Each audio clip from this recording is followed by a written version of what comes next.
Hello guys, जय हिंद। कैसे हैं आप सब। तो अभी हम लोगों ने देखा रीजनिंग का एक पेपर सॉल्व किया। ठीक है, चलो मैं आपको फिर से बता देता हूँ कि हम लोगों ने यहाँ पर एसएससी जीडी का प्रीवियस ईयर सेट करना स्टार्ट कर चुके हैं। क्लियर है। और हम लोगों ने सेट फर्स्ट में अभी हमने रीजनिंग का सेट देखा और अब हम लोग करने वाले हैं मैथ्स के 25 क्वेश्चन। टारगेट अपना क्या है, 2022 नहीं 2023, क्योंकि जनवरी में पेपर होना है। कब? 2023 जनवरी में पेपर होना है और 22 में तो वैकेंसी आई। ठीक है, तो 2021 के जितने सारे क्वेश्चन हुए हैं या जितने पेपर हुए हैं मैं सभी पेपर करवाऊंगा। यदि मैं इस पेपर की बात करूं तो ये कब हुआ था भाई, 30 नवंबर 2021 को। कब? 12:30 बजे से 2 बजे के बीच में हुआ था। ठीक है, कहाँ हुआ था आप लोग उसको यहाँ पर देख सकते हो। क्लियर है ना। तो चलो हम लोगों ने भाई रीजनिंग का कर लिया। यहाँ पर मैंने आपको बताया था कि पिछले साल कैसा पेपर आया था, मतलब 25-25 क्वेश्चन थे। टाइम आपको 90 मिनट का मिल रहा था। लेकिन इस वर्ष क्या हो रहा है कि आपको 20 क्वेश्चन मैथ में, 20 क्वेश्चन रीजनिंग में, 20 क्वेश्चन जीएस में और 20 क्वेश्चन हिंदी या इंग्लिश में मिलेंगे। ठीक है, तो अभी हम लोगों ने मैथ के, हाँ, टोटल इसमें 1 घंटे का टाइम मिलेगा। ये बात आप लोग ध्यान में रखिएगा। ठीक है, तो हम लोग यहाँ पर अभी कुछ देर पहले रीजनिंग का पेपर चालू किए हैं। अब हम लोग करेंगे मैथ्स का पेपर। ठीक है, तो जो यहाँ पर आप लोग देख सकते हैं। ठीक है, ये सारे क्वेश्चन भी हम लोगों ने चालू किए हैं यहाँ पर। ठीक है, तो ये वाली क्लास देखनी हो तो फिर आप लोग जा सकते हैं इसके डिस्क्रिप्शन में और वहाँ से देख सकते हैं। क्लियर है। अब हम लोग चलते हैं सीधा मैथ्स की क्लास में। मैथ्स कहाँ से स्टार्ट है? मैथ्स ये। तो इस सेट की यदि मैं बात करूं तो इसमें पता है स्टार्टिंग में देखो पेपर कैसे सेट होते हैं। या तो स्टार्टिंग में आपको आसान दे देंगे, ठीक है, लास्ट में कठिन देंगे। नहीं तो आपको इधर उधर, ठीक है, बहकाने के लिए, टाइम वेस्ट करने के लिए लोग स्टार्टिंग में कठिन सवाल लग देते हैं कि बच्चे यहीं फंस जाए, आगे ना कर पाए। ठीक है, तो ऐसे क्वेश्चन को उलझना नहीं है। पहली बात तो ना है तो उलझना बिल्कुल नहीं है। ठीक है, स्टार्ट कर देना है। ठीक है, चलो करते हैं। यहाँ पर स्टार्टिंग में कुछ अच्छे क्वेश्चन हैं, लेकिन बाद में क्या है, एकदम आसान क्वेश्चन। यहाँ पर क्या है कि मिश्रण 35 लीटर मात्रा में दूध और पानी का अनुपात 3:2 है। यदि मैं मिल्क और वाटर की बात करूँ तो 3:2 है। इस मिश्रण से 4 लीटर मात्रा निकाल दिया गया। क्या किया गया? 4 लीटर निकाल लिया गया। बचा कितना? 31 लीटर। जैसे हम कुछ मात्रा इससे निकाल लें, ठीक है, यदि हम इससे कुछ मात्रा निकाल लें तो जो अनुपात रहेगा ना वो सेम रहेगा। लेकिन हम बाद में फिर क्या कर रहे हैं, 4 लीटर दूध और उस पर 4 लीटर दूध और मिला दे रहे हैं। तो पहले भी 35 था, अभी भी 35 है। क्या? पहले भी 35 था, अभी भी 35 है। तो यदि हम इसको ऑप्शन से करें तो ऑप्शन आपका वो सही होगा जो 35 को पूरी तरह से डिवाइड कर दें। क्या करें? 35 को पूरी तरह से डिवाइड कर दें। टोटल 35 है ना। देखो 3 2 5 5 7 35 डिवाइड कर रहा है ना। वैसे ही ऑप्शन वो चेक कर लो जो 35 पूरी तरह से डिवाइड हो जाए।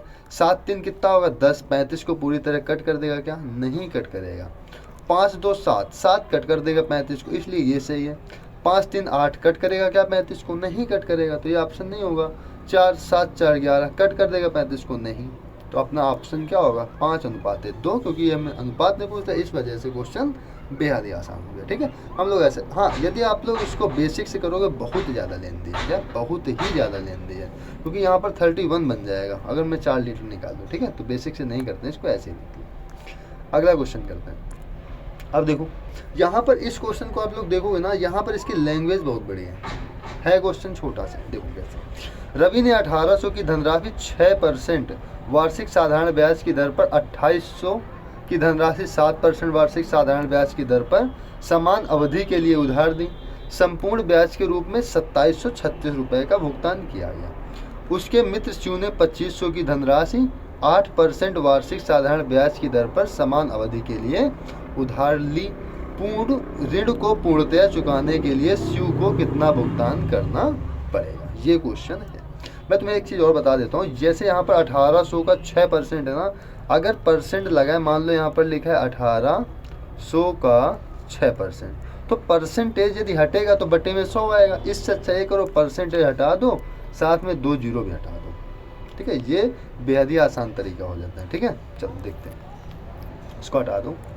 देखो अगर 1800 की धनराशि है, 6% साधारण ब्याज लग रहा है, तो परसेंटेज से 2 जीरो कट जाएंगे। 18 6 का कितना होता है? 108। तो ये बताओ 108 रुपये इसका ब्याज आएगा कि नहीं आएगा? 1800 का 6% आएगा सर। 2800 का 7% गुणा कर दो ना, परसेंटेज से 2 जीरो हटा दो, 7 का गुणा करो, 7 8 56 की 6 हासिल 5, 7 दूनी 14, 15 16 17 18 19, कितना आ गया? 196। कितना आ गया? 196। टोटल ब्याज कितना मिला? 108 प्लस 196। लेकिन क्वेश्चन का कहना है भाई साहब ब्याज हमें मिला है 2736। तो यहाँ से आपका टाइम निकल आएगा।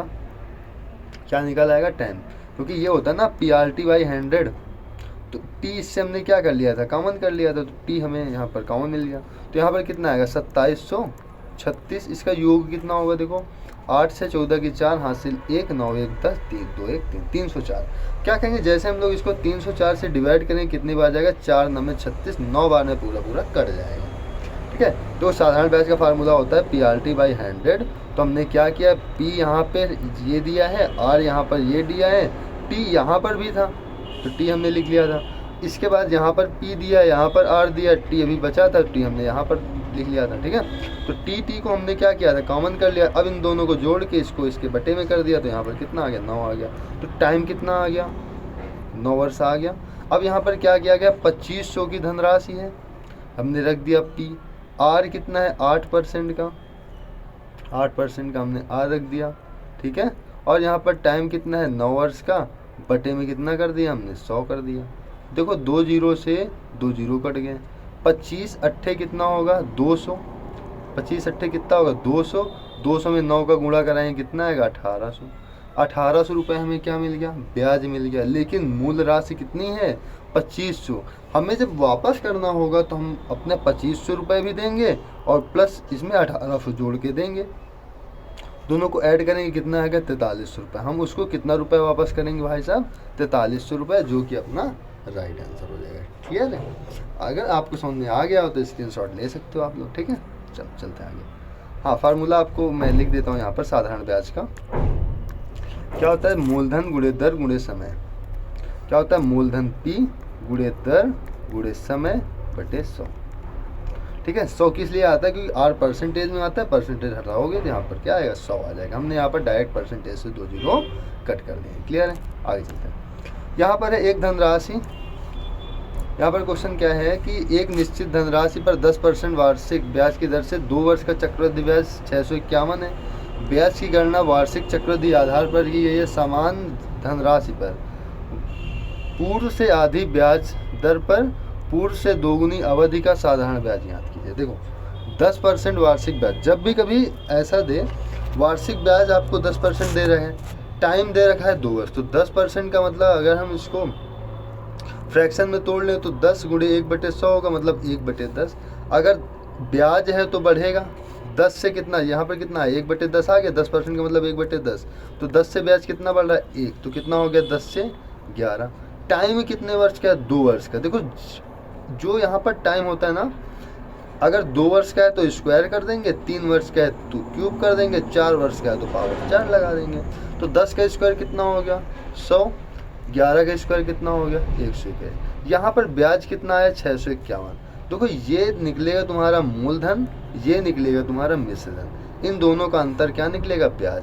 तो 100 और 121 का अंतर कितना आएगा? 21 का अंतर आएगा। ये वाला ब्याज कितना है 651 रुपये।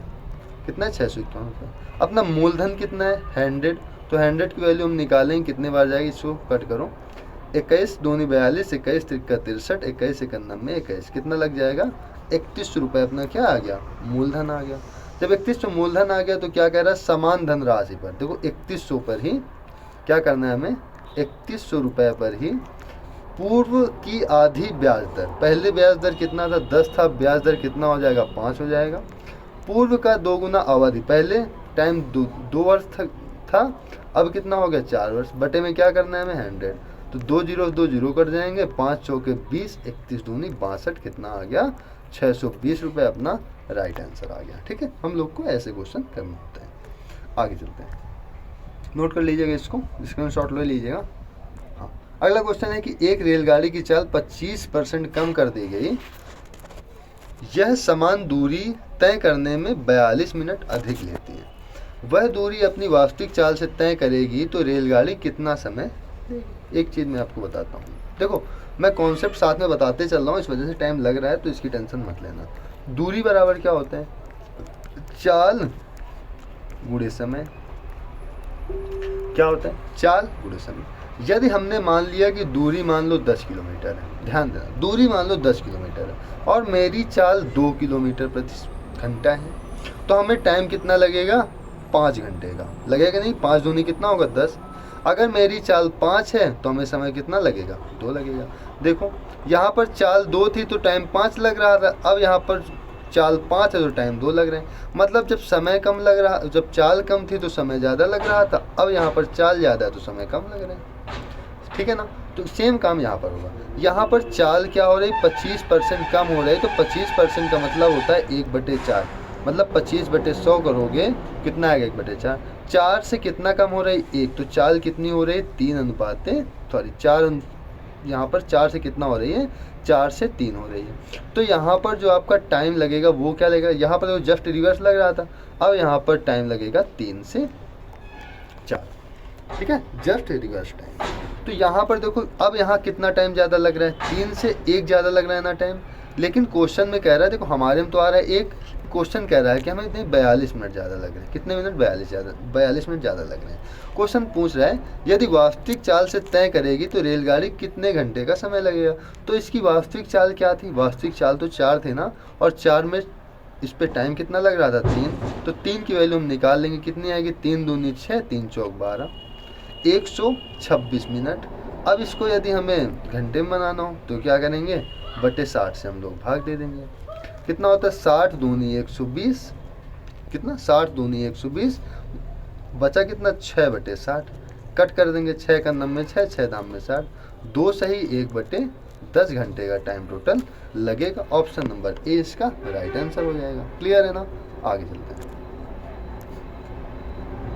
ये वाला क्वेश्चन है, यदि सीमा उसके पास मौजूद सभी कंचों को प्रत्येक 6, 10, 12 और 15 कंचों वाली पंक्तियों में व्यवस्थित कर सकती है और कंचों की पूर्ण संख्या वर्ग है, तो सीमा के पास मौजूद कंचों की न्यूनतम संख्या ज्ञात कीजिए।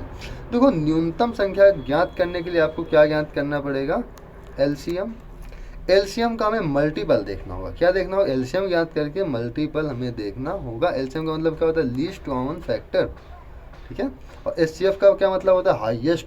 हमें इसमें क्या ज्ञात करना है, लीस्ट, सबसे छोटा कॉमन फैक्टर ज्ञात करने के लिए इसका हम लोग क्या निकालेंगे, एलसीएम। ऐसी संख्या लो जो संख्या, ये चारों संख्या उस संख्या को काट दो। देखो हमने यहाँ पर क्या ले लिया, 60, इसका एलसीएम आएगा 6 धाम में 60, 10 6 का 60, 12 पंचे 60 और 15 चौके 60। चाहे तो आप लोग ऐसे करके एलसीएम निकाल सकते हो। ठीक है, कोई दिक्कत नहीं। तो एलसीएम कितना आ गया, 60। अब 60 का इसमें मल्टीपल देख लो कि 60 किसको किसको डिवाइड करे, जिसको 60 डिवाइड कर दे वही आंसर। 400 डिवाइड करेगा क्या, नहीं करेगा। लास्ट में 5 है, लास्ट में 5 है, अगर 0 आ रहा है तो लास्ट में 5 होगा तो डिवाइड होएगा ही नहीं, क्योंकि 0 यदि बटे में है तो ऊपर 0 होगा तभी वो डिवाइड होगा। तो ये वाला डिवाइड नहीं होगा, ये वाला डिवाइड होगा नहीं। 400 60 से डिवाइड होता ही नहीं है, डिवाइड कौन होगा, 900, तो 900 राइट आंसर हो जाएगा। ठीक है, ऐसे क्वेश्चन कर लेंगे। आगे चलते हैं। अगला क्वेश्चन ये है कि एक आदमी ने 60 रुपये प्रति दर्जन की दर से कुछ अंडे खरीदे और उतने ही अंडे 50 रुपये प्रति दर्जन, मतलब प्रति दर्जन की दर से खरीदे। यदि इसने इन अंडों को 70 रुपये प्रति दर्जन की दर से बेचने के पश्चात 930 रुपये का लाभ कमाया। कितने का लाभ कमा रहा है, 930 रुपये का। देखो उसने खरीदा कितने का है, 60 रुपये के मान लो एक अंडे खरीदे हैं, और एक संडे ही इसने 50 रुपये खरीदे हैं। ठीक है, तो इसका कास्ट प्राइस कितना आ गया, 110 रुपये।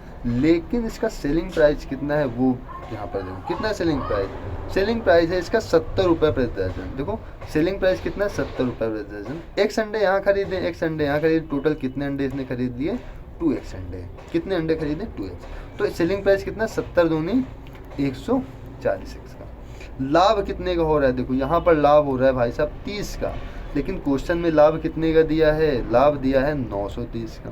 तो यहाँ पर 30x का लाभ हो रहा है ना, अंतर निकालो 30x का। इसने अंडे कितने खरीदे थे, सर अंडे खरीदे थे 2x। इसको सॉरी 930 है ना ये, ठीक है, इसको कट करो, 0 से 0 कट गया, 3 से कट करो, 3 त्रिक को 9, 3 1 93, 3, तो कितना आ गया x की वैल्यू आ गई 31, तो 2x की वैल्यू गुणे 2 कर दो, कितना आ गया 62। तो उसने 62 दर्जन अंडे क्या खरीदे। तो ऐसे ये वाला क्वेश्चन हो जाएगा। क्लियर है, आगे चलते हैं।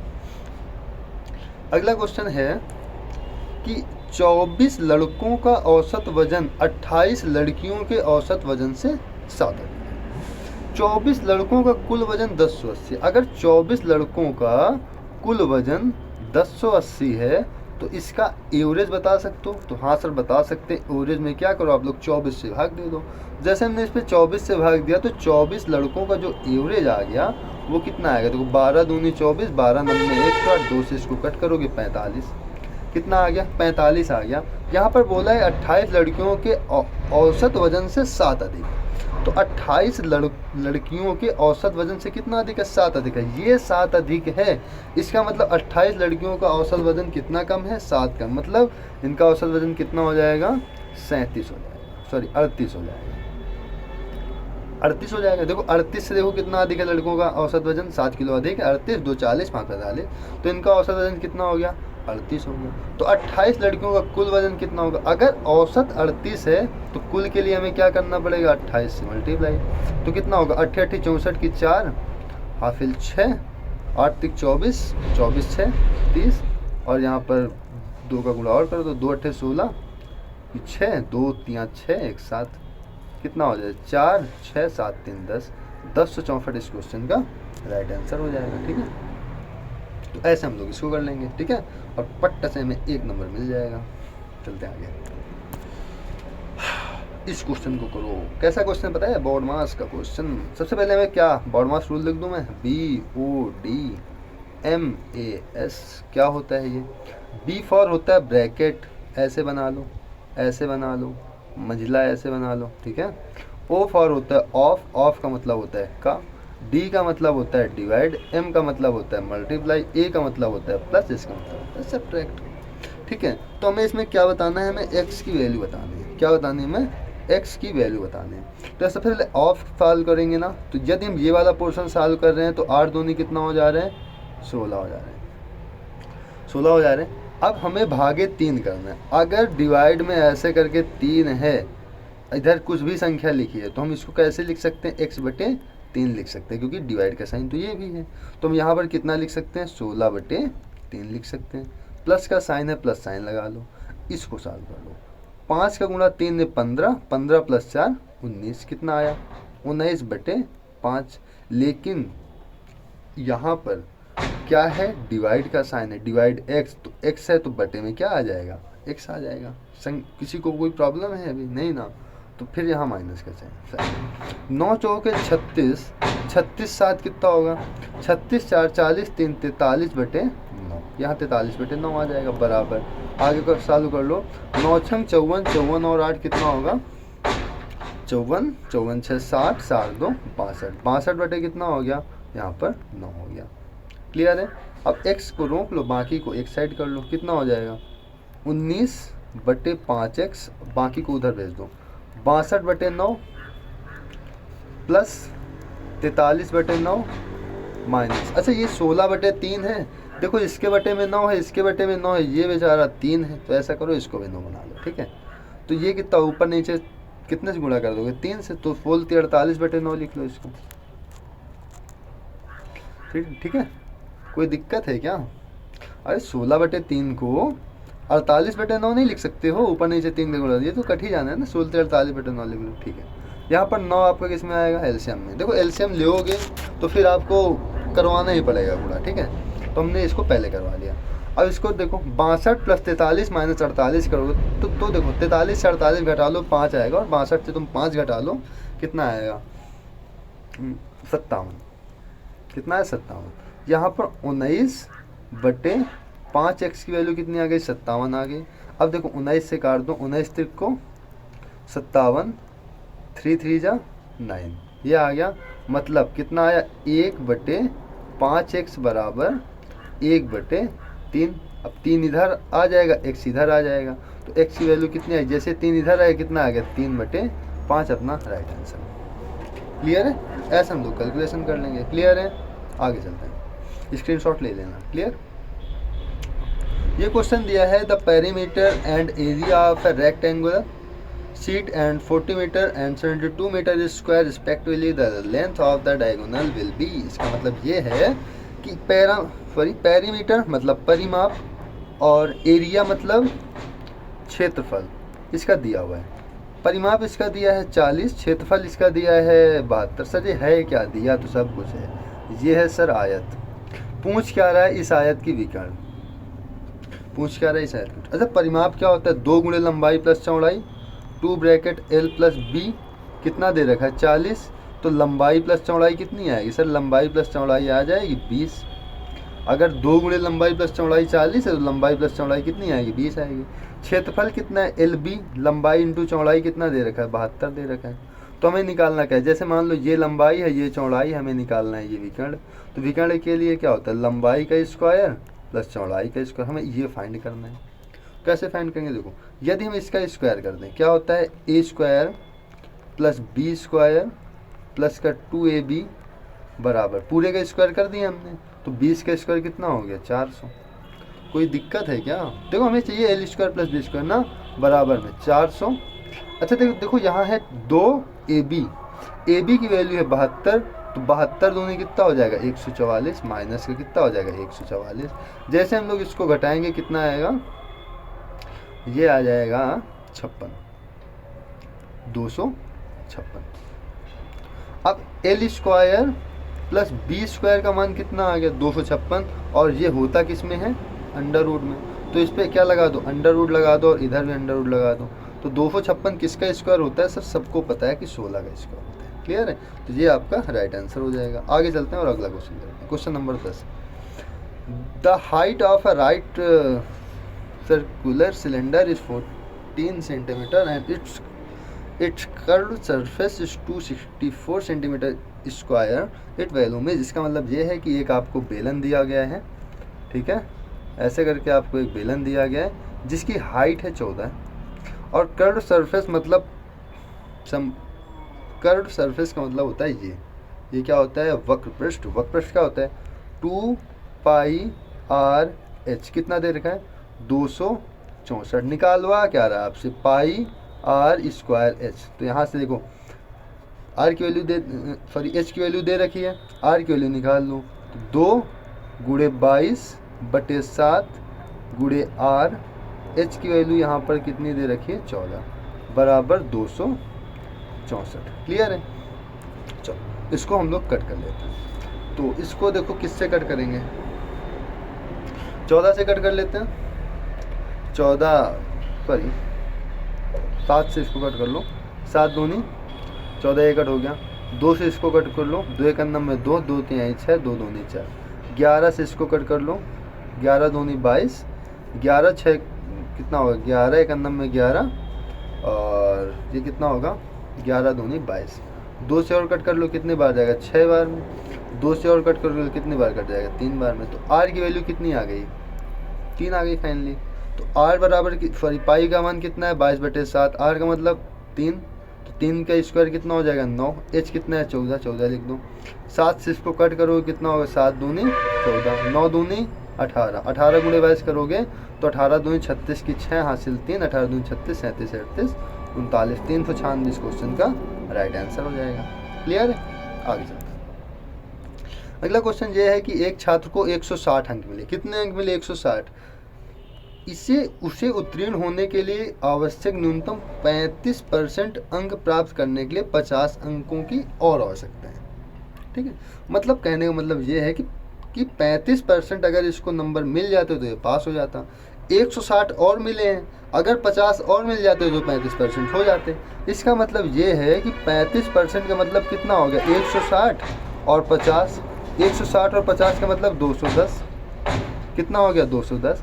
हमें निकालना क्या है पूर्णांक कितने का है, तो पूर्णांक हमेशा कितना होता है 100% का होता है ना। तो 7 पंजा 35, 7 त्रिक 21, 5 51 में 5, 5 6 31, 1 की वैल्यू 6 आ गई तो 100 की वैल्यू कितनी आएगी 600। क्वेश्चन का right answer option number 2। Clear है, ठीक, आगे चलते हैं। इसमें है कि 444 के 35% में क्या जोड़ा जाए कि परिणाम 550 के 42% के बराबर हो जाए। ठीक है, देखो मैं कहता हूँ कि 440 के 35% में x जोड़ दो, ठीक है।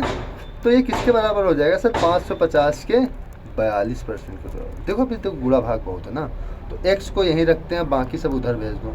कितना हो जाएगा? 550 गुणे 42 माइनस 440 गुणे 35। देखो गुणा भाग ज़्यादा है तो एक काम करो, कुछ कॉमन कर लो। 110 कॉमन आ जाएगा यहाँ से और यहाँ से, ठीक है। और दूसरी चीज़ यहाँ से 7 भी कॉमन आएगी, बचेगा क्या? 110 कॉमन आ गया तो 5 बचा, यहाँ से 7 कॉमन आ गया तो 6 बचेगा। क्लियर है? अच्छा, परसेंटेज दोनों था तो परसेंटेज बाहर आएगा तो बटे में यहाँ पर 100 भी लग जाएगा। सिंपल सी बात है। माइनस यहाँ पे बचेगा 4, क्योंकि 110 हमने ले लिया, 110 चौके 444, यहाँ 7 बाहर लिया है तो बचेगा 5, तो 0 से 0 कट गया। 11 सत्ते 77 बटे कितना आ गया? 10 आ गया। मल्टीप्लाई 6 पंचे 30, 5 चौके 20, 30 से 20 घटाओ कितना आ गया? 10, 0 से 0 कट गया, कितना आ गया? 77। यही क्वेश्चन का आंसर है। क्लियर है? आगे चलते हैं। हाँ, यहाँ पर ए ने एक वस्तु बी को 20% के लाभ पर बेच दी, बी ने इसे 12% पर सी को बेच दिया। देखो यहाँ पर इस प्रकार से इसको करते हैं, ए बी सी और डी ऐसे लिखो, ठीक है। अनुपात समानुपात से कर लो, आसान। ए ने बी को 20% के लाभ पर बेची, मतलब 100 की खरीदी तो 120 की बेच दी। अनुपात देखेंगे 100 अनुपात 120 का, तो 20 पंचे 100, 20 6 का 120, 5 अनुपात 6 यहाँ से आ जाएगा। किसी को कोई भी प्रॉब्लम हो तो बता सकते हैं। यहाँ पर बी ने 12% हानि पर सी को बेच दिया, मतलब 100 की खरीदी है, 12% हानि उठा लिया, मतलब 88 की बेच दिया। इसको हम लोग कट करेंगे, कितना आएगा? 4 से कट कर लो, 4 दूनी 8, 4 पंचे 20, मतलब 25 की खरीदी है अगर उसने, तो कितने की बेच दी? 22 की इसने बेच दी। कितने खरीदी थी? 25 की खरीदी थी, 22 की बेच दी। तीसरी बात यहाँ पर क्या किया है? सी ने इसे 25% के लाभ पर डी को बेच दिया, मतलब सी ने अगर 100 की खरीदी है तो 125 की बेच दी, मतलब 100 और 125 का यदि अनुपात हम लोग यहाँ पर देखें 125 का, तो 25 चौके 100, 25 पंचे 125, कितना आएगा? 4 अनुपात 5। तो यहाँ कितना हो जाएगा? 4 हो जाएगा, और आगे कितना हो जाएगा? 5 हो जाएगा। क्लियर है? ठीक है, क्लियर है तो फिर आगे चलते हैं। यहाँ पर इसको बराबर कर लो, यहाँ 6 लिखा है अनुपात निकालने के लिए, यहाँ 6 लिखेंगे, यहाँ 6 लिखेंगे। यहाँ 22 है तो 22 के बगल में 22 लिख दो, 25 है तो 25 के बगल में 25 लिख दो, यहाँ पर 4 लिख दो, यहाँ 4 लिख दो, अनुपात निकाल दो। यहाँ पर दिया क्या है? बी को 72 रुपये की हानि हुई। क्या? बी को 72 रुपये की हानि हुई। तो यहाँ पर कितना है? 6 चौके 24, सॉरी 25 चौके 100, 100 6 का 600। बी का ये कितना आ गया? 600 गुणा करने पर। इसका सी का निकालो तो ये हो जाएगा 6 चौके 24, 24 दूनी 48 की 8 हो जाएगा, 4 24 दूनी 48, 49 50 51 52, कितना आ गया? 528। ये अंतर कितने का है सर? अंतर आ रहा है 72 का, और क्वेश्चन में क्या दिया गया? कितने की हानि हुई है? 72 बराबर 72 की हानि हुई है, ठीक है। 72 बराबर 72 की हानि हुई है। तो डी ने उसे किस मूल्य पर खरीदा? देखो 6 पंचे 30। अच्छा, यहाँ पर कुछ हम लोग गड़बड़ कर रहे हैं क्या? हानि की बात कर रहे हैं ना, हानि कितना हो? हाँ देखो यहाँ पर 22 है ना, सॉरी 25 लिखा था गलती से हमने, 22 है ना। 6 पंचे 30, कितना हो गया? 30। 30 में 22 का हम लोग गुणा कर देंगे तो 22 गुणे 30 कितना होगा? 22 तियाँ 66, तो 660 अपना राइट आंसर हो जाएगा। क्लियर है ना? आगे चलते हैं। हाँ, इसको देखो, वही फिर बॉड मास का रूल आ गया।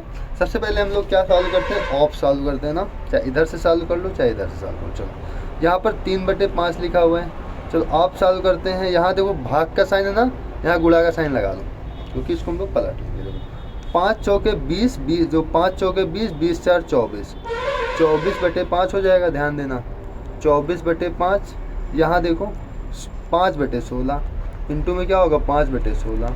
तो 5 से 5 कट जाएगा, 8 दूनी 16, 8 3 24। कोई दिक्कत है? अब देखो यहाँ भाग का साइन है तो यहाँ आया कितना? 3/2, ये पलट जाएगा, कितना हो जाएगा? 2/3, ठीक है। आगे यहाँ किसका साइन है? प्लस का साइन, प्लस लगा लो। यहाँ पर 2/3 है, लिखो।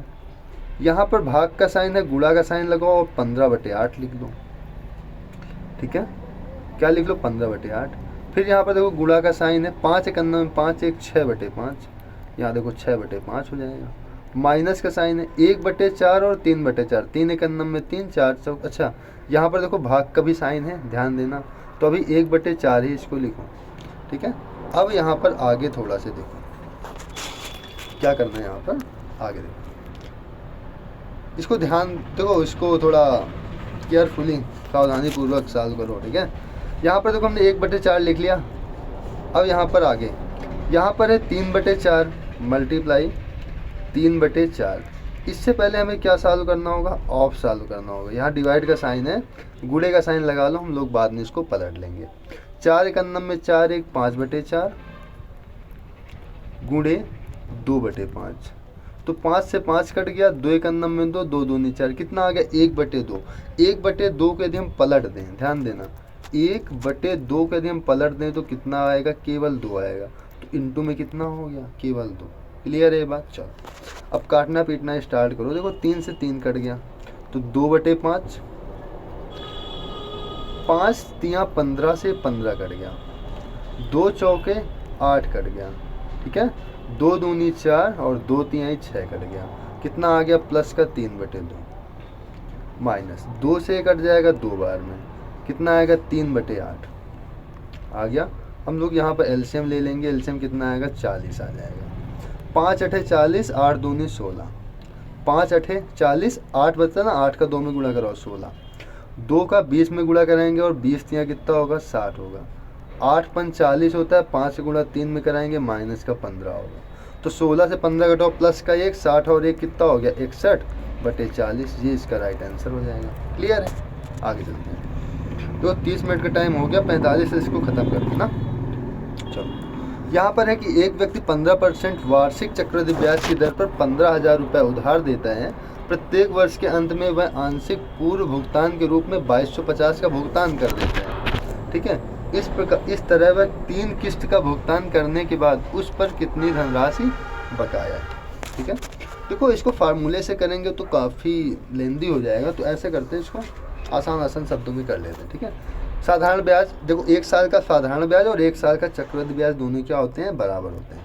तो 15,000 रुपये है, तो 15,000 का 15% कितना होगा 225, मतलब 2250 रुपये ब्याज आ गया। कितना आ गया 2250 रुपये ब्याज आ गया, लेकिन उसने लौटा वापस कितना किया है, वापस किया है 2500 रुपये, मतलब मूलधन में भी उसने कुछ ऐड करके दे दिया है। तो 2500 रुपये अगर इसने वापस किया है, 2250 ब्याज हो रहा है, कितना एक्स्ट्रा वापस कर दिया भाई साहब, 250 रुपये वापस कर दिया है।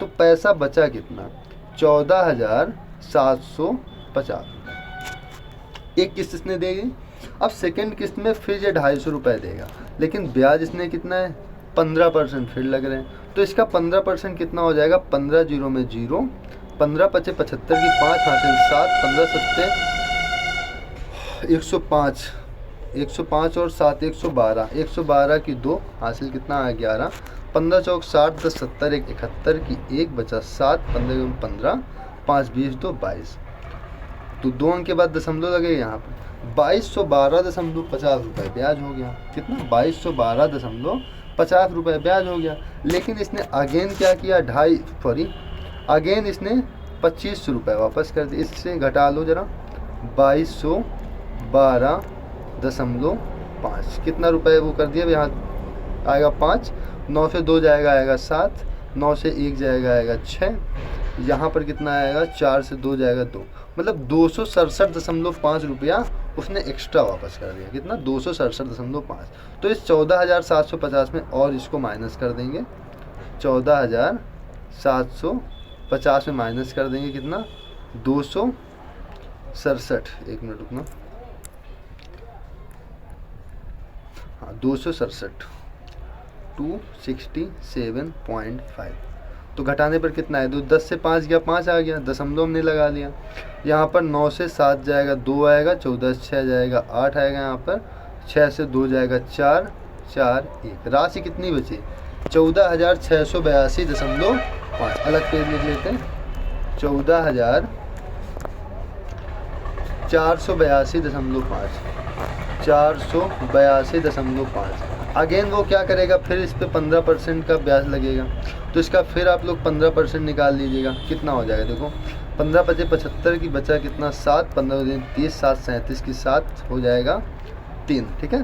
15 8 120, 3 123 होगा कितना 12, ठीक है। 15 चौक 60, 10 70, 2 72 की 2 बचेगा 7, 15 चौक 60, 60 7 67 की 7 बचा 6, और 15 15 15 6, 15 5 20, 20 1 21 21, और यहाँ पर 3 के बाद दशमलव, मतलब 21,72 रुपये इस बार का ब्याज हुआ, ठीक है। 2172 रुपये का फिर ब्याज हुआ। इसने क्या किया, 2172.375 का इसने क्या किया, 25 रुपये और इसको वापस कर दिए, 25 रुपये और वापस कर दिए, वापस करो इससे तो 2172.375, तो दशमलव के बाद 000 लगा लो, माइनस करो। देखो मोबाइल तो वहाँ मिलेगा नहीं, कैलकुलेशन तो करनी ही पड़ेगी, ठीक है। ऐसे ही कैलकुलेशन करो, 10 से 5 जाएगा 5 आएगा, 9 से 7 जाएगा 2 आएगा, ठीक है। यहाँ पर 9 से 3 जाएगा 6 आएगा, सब 0 है। यहाँ 9 से 2 जाएगा 7 आएगा, यहाँ पर कितना आ जाएगा, 9 से 7 जाएगा 2 आएगा, यहाँ पर 4 से 1 कितना आएगा 3, और हाँ बस इतना ही हो जाएगा, 327.625। तो मतलब 14,482.5 में 327.625 रुपये और ये वापस कर देगा। तो अब उसके पास मतलब अब उसे कितनी धनराशि और देनी पड़ेगी। तो जैसे आप लोग इसको घटाओगे, 10 से 5 5 आएगा, 9 से 2 जाएगा 7 आएगा, 14 से 6 जाएगा 8 आएगा, दशमलव लग जाएगा। यहाँ पर कितना 2 था ना, यहाँ 7 था, तो देखो 11 से 7 जाएगा कितना आएगा 4 आ जाएगा, 7 से 2 5 1 4 1 14,154 आसपास है कोई, हाँ 14,131, ये 3 ही था क्या। हाँ एक बार इसको घटाने में आप लोग चेक कर लीजिएगा, ठीक है। सेम ऐसे कीजिएगा, ऑप्शन क्या आ जाएगा लास्ट में, देखो 8 7 आ रहा है ना 87, तो यही वाला आपका आंसर क्या हो जाएगा, राइट हो जाएगा, ठीक है। आगे चलते हैं, अगला क्वेश्चन है, अब देखो आसान है शायद। दो संख्याओं के महत्तम समापवर्तक और लघुत्तम समापवर्तक 25 और 750 है। ये दोनों संख्याओं में से एक संख्या 75, दूसरी क्या होगी। देखो दो संख्या ए बी बराबर क्या होता है, HCF फार्मूला होता है ये, into LCM। HCF into LCM कितना दिया 25 गुणे 750, और ये एक संख्या कितनी दे रखी 75, दूसरी संख्या बी पूछ रहे, देखो 25 दिया 75, 3 से कट कर दो, 3 दूनी 6, 3 बजे 15, 250, कितना आ गया ऑप्शन 250। क्लियर है, आगे चलते हैं, ये फार्मूला याद रखना।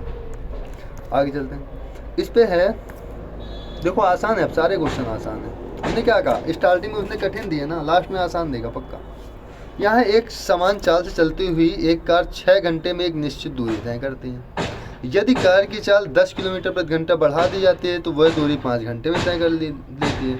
तो कार द्वारा तय की दूरी ज्ञात कीजिए। अच्छा ये बताओ, दोनों बार दूरी तो सेम ही चल रहा है ना, ठीक है। हमने मान लिया कि पहले वो चल रहा था x की स्पीड से, उसको टाइम लग रहा था 6, तो ये इसकी देखो दूरी निकलेगी कि नहीं, निकल आई दूरी कितनी होगी 6x। ये दूरी किसके बराबर है, अब देखो 10 किलोमीटर प्रति घंटा चल बढ़ा देते हैं, मतलब पहले x थी, अब इसने 10 घंटे बढ़ा दी, तो टाइम कितना लग रहा है 5 लग रहे हैं, तो 6x यहाँ पर है बराबर, अंदर गुणा कराओ तो 5x प्लस 50, कितना आ गया 5x प्लस 50, तो यहाँ पर कितना आएगा 6x से 5x घटाओ कितना आएगा x आएगा, x की वैल्यू कितनी आ गई 50 किलोमीटर प्रति घंटा, कितनी आ गई 50 किलोमीटर प्रति घंटा। अब 50 दूरी निकालनी, x की वैल्यू 50 रख दो, 50 गुणे 6 कितना होगा 50 गुणे 6, 6 पंचे 300, कितना आ गया 300 किलोमीटर। ऑप्शन बी इसका राइट आंसर हो जाएगा। क्लियर है, आगे यहाँ पर है 8, 12.5 और 20% की 3 क्रमिक छूटों की एकल छूट क्या होगी। देखो ये दशमलव में क्रमिक छूट है, वैसे फार्मूला होता है, तो फार्मूलास करोगे तो काफ़ी लेंदी हो जाएगा, ठीक है। ये होता है फार्मूला, देखो x plus Y plus X Y by 100, ये होता है 2 के लिए, 3 बार छूट है तो अभी फार्मूला और लंबा हो जाएगा, ठीक है। तो उससे मत करो, ऐसे कर लो, पहले उसे 8% की छूट दी गई, फिर 12.5% की छूट दी गई, फिर 20% की छूट दी गई। मान लो 100 रुपये था, 100 में पहले 8% की छूट दी गई, तो मतलब 8 की छूट अगर दे दी गई तो सामान बिकी कितने की, सामान बिक गई सर 92 की। अब क्या हुआ 92 सामान बिकी, लेकिन उसने फिर 12.5% की छूट दे दी, तो 12.5% का मतलब होता है 1/8। 12.5% बटे 100 करोगे तो कितना है 1/8। 8 से कितना छूट दे दिया 1 की, कितना हो गया 7/8।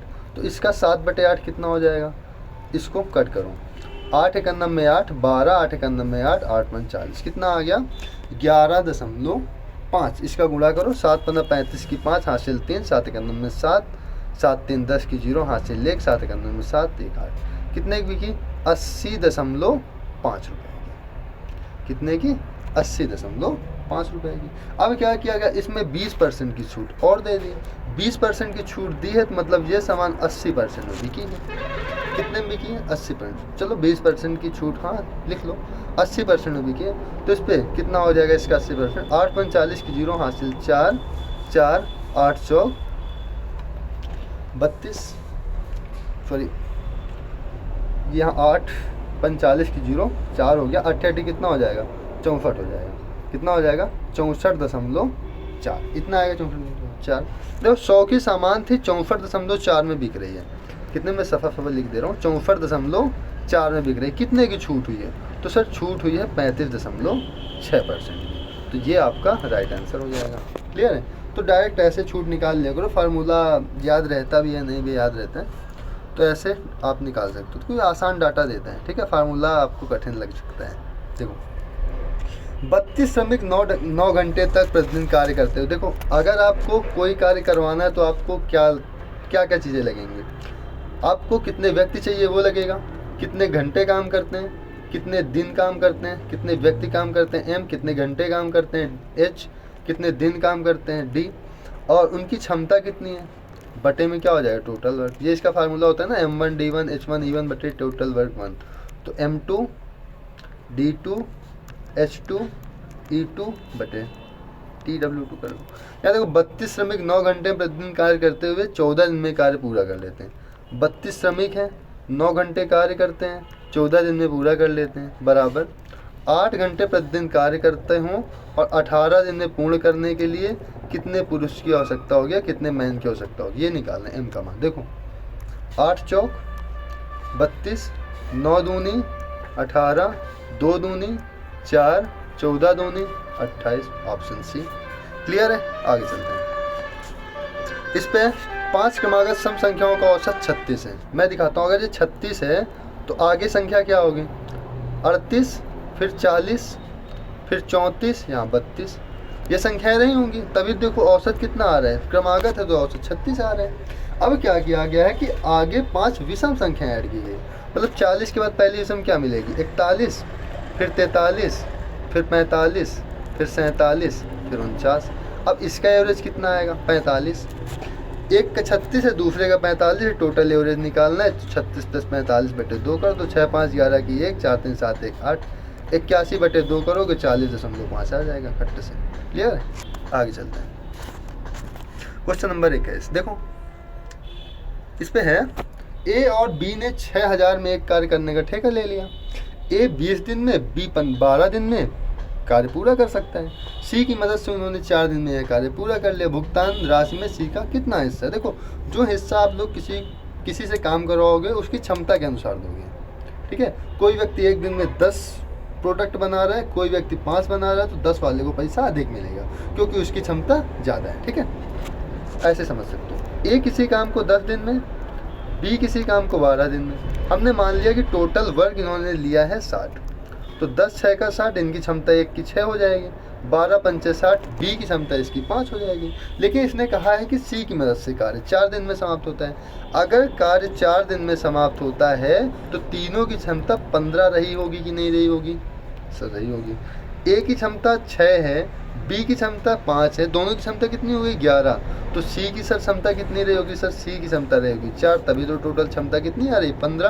अगर 4 दिन में काम खत्म होगा तो 15 क्षमता बराबर की वैल्यू कितनी दे रखी है, क्षमता के अनुसार पैसा देंगे हम, तो 15 बराबर किसके हैं 6000 के, तो 15 चौके 60, एक बराबर कितने के आ गया 400 के।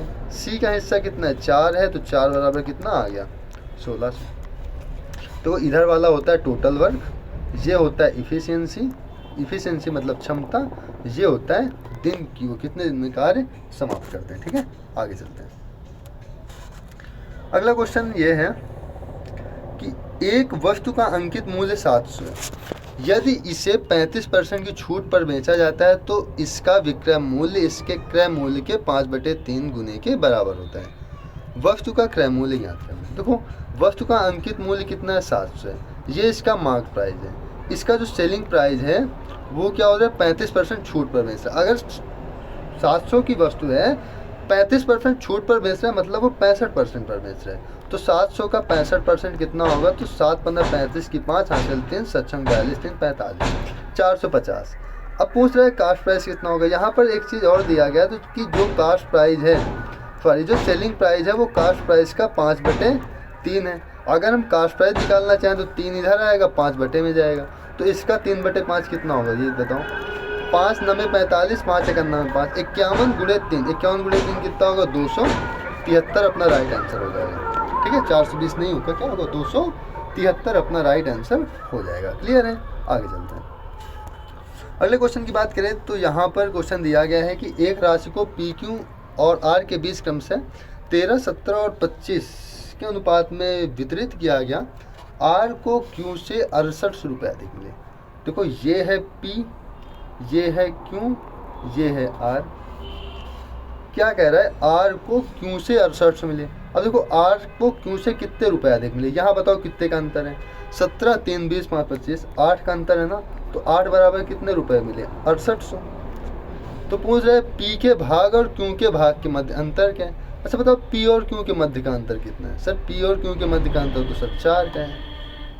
ठीक है, 13 14 15 16 17, 4 का अंतर है। तो हमें इसमें कितने की वैल्यू निकालनी है, 4 की वैल्यू निकालनी है। 8 की वैल्यू 68 और 4 की वैल्यू मतलब 2 से डिवाइड कर दो, 2 चौके 8, 2 3 6, 2 चौके 8, 00 कितना आ गया 3400 अपना राइट आंसर हो जाएगा। क्लियर है, इतना आसान है। देखो आगे यहाँ पर है, जब एक भूखंड को 34,080 रुपये में बेचा जाता है तो मालिक को 20% की हानि होती है। 20% का लाभ अर्जित करने के लिए भूखंड को किस मूल्य पर बेचना होगा। मतलब 20% की हानि होती है, मतलब सामान 100% की बजाय 80% में बिक जाता है। तो 80% की वैल्यू कितनी है, 34,080। तो तुम्हें क्या करना है, 20% का लाभ गेन करना है, मतलब तुम्हें 120% की वैल्यू निकालनी है। तो देखो इसको यदि मैं डिवाइड कर दूं 2 से तो कितना आ जाएगा, 4 आ जाएगा, 40 आ जाएगा। 2 से इसको भी डिवाइड कर दूं, 2 1 9 में 2, 1 14, 2 6 का 12, 2 7 14, 2 से तो डिवाइड कर रहे हैं 0, 2 चौके 8, 2 2 हज़ार, कितना आ गया 17,042। अब देखो 40 त्रिक होता है 120, मतलब 3 का गुणा कर दो। अच्छा 80 है क्या, 80 है तो 0 कर दो ना यहाँ पे। ठीक है, 3 का गुणा करो कितना होगा, 17 3 51, 40 3 120, 51,120। ऑप्शन नंबर बी इसका राइट आंसर हो जाएगा। क्लियर है, आगे चलते हैं। क्वेश्चन नंबर 25 और अपना आज का लास्ट क्वेश्चन यहाँ पर है। 1,26,672 को ए और बी में 7:9 में विभाजित करना है। ठीक है, ए के हिस्से और बी के हिस्से और ए के हिस्से के बीच अंतर कितने का है।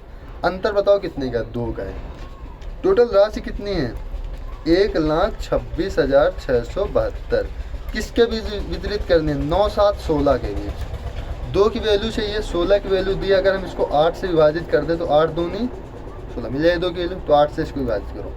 8 1 9 में 8, 40 कितना हो गया, 8 4 12 ना, तो 46, 8 5 40, 6 15 तुम्हें मिल गया। ऑप्शन नंबर बी लगा देना। ठीक है, इसको डिवाइड कर लेना।